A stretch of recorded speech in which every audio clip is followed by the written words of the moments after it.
All right, let's just dive right in.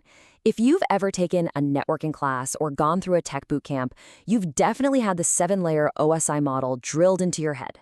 It's supposed to be the fundamental blueprint of the entire internet. But today, we're going to pull back that curtain and ask a really simple question. Is that blueprint an accurate map, or is it kinda a myth? You've heard this a million times, right? It's presented as this foundational, absolute truth of how every single packet of data magically finds its way from your screen to a server across the globe. I mean, for real? Is every router, every cloud server, every piece of network gear you own meticulously built on these 7 distinct, separate layers? Nope, it's just not how the internet actually works. And look, that doesn't make the OSI model useless, not by a long shot, but it does mean we need to stop thinking of it as some kind of strict technical schematic and start seeing it for what it really is. So if the internet isn't running on the 7-layer OSI model, then what is it running on? Well, let's take a look at the actual terrain. The reality is a much more pragmatic, streamlined model called TCP/IP. And this right here just illustrates the whole difference perfectly. On the left, you've got the beautiful, theoretical 7 layers of OSI. But on the right, you see the practical, messy, implemented reality of TCP/IP. And notice the big thing here. The top 3 OSI layers, application, presentation, and session, they don't really exist as these separate, rigid layers in the real world. They're all just kind of squished into one big functional application layer. And I want to be crystal clear about this. The number of production routers, operating system kernels, or cloud network stacks out there that implement 7 cleanly enforced OSI layers is exactly this. 0. A big fat 0. Not AWS, not your laptop, not a single one. Instead, this lean, mean 4-layer stack is what's really running the show. At the top, you've got the application layer. That's where stuff like your web browser lives. Under that, the transport layer makes sure your data actually gets there in one piece. Then the internet layer is like the global GPS, handling all the addressing and routing. And finally, you have network access. That's the ground level, the physical hardware, the Wi-Fi signals, and Ethernet cables that make everything possible. It's simple, it's effective, and most importantly, it actually got built. So you're probably wondering, if nobody ever really built it, where did OSI even come from? Was it just some bad idea from a committee? Not at all. It was actually born out of a real need for a perfect, ideal framework. Let's rewind to the 70s. Networking was basically the Wild West. You had all these big players, IBM, DEC, you name it, and they all had their own proprietary systems that couldn't talk to each other. It was complete chaos.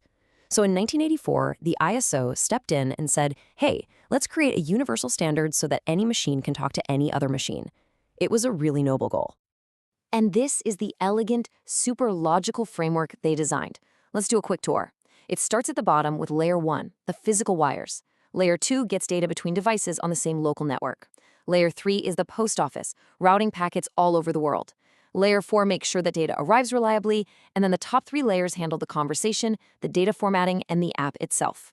It's a clean, beautiful design. The only problem, while the committee was busy perfecting this ideal model, a bunch of engineers in the trenches just shipped TCP/IP. It was pragmatic, it was good enough, and it just worked. Okay, so if it's not the technical reality, why on earth is the OSI model the first thing taught in every networking course? Why do senior engineers still talk about it every single day? And why is understanding this difference so key to leveling up your own career? Well, this is where it gets really, really interesting. It all comes down to communication. The OSI model didn't survive as a blueprint for hardware. It survived as a blueprint for conversation. It gives every single network professional on the planet a shared vocabulary to talk about incredibly complex systems. You hear this all the time in a war room or during a stressful outage call. A senior engineer will say something exactly like this. Now, that phrase isn't a technical detail. It's a powerful diagnostic shortcut. The moment someone says it's a layer 4 problem, everyone on the team instantly knows what to do. They stop thinking about all the other layers. They're immediately zoning in on TCP connections, port numbers, congestion, retransmissions. The entire scope of the problem has been instantly contained, just with 5 simple words. So this is the crucial point. The OSI model's value isn't in how a router is built. Its value is in how our brains work. It's a form of cognitive compression, a mental model that lets us take this overwhelming complexity and break it down into chunks we can actually understand and talk about.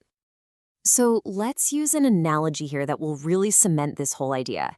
It's the classic difference between the map you use to navigate and the actual ground you're walking on. The OSI model is the map. It's clean, it's simplified, it's a conceptual model that helps us figure out where we are and where we're going. But TCP/IP, that's the terrain. It's the real, messy, complex, sometimes unpredictable ground that actually makes up the network. You would never confuse a street map for the actual street, right? The same exact logic applies here. And today, the terrain is getting even messier. Modern protocols are constantly blurring those clean OSI lines. Take Quick, which powers a lot of the modern web. It merges the transport and security layers.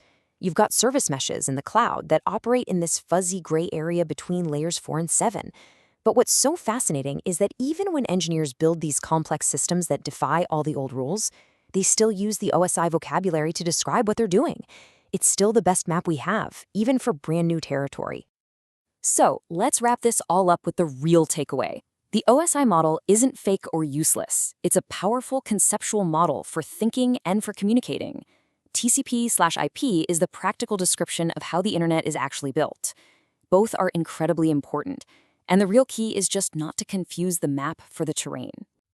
And that's the final thought I really want to leave you with. You know, understanding this distinction is what separates the junior engineers from the architects. So the next time you're facing a tricky network issue, ask yourself, am I using my map just to get my bearings?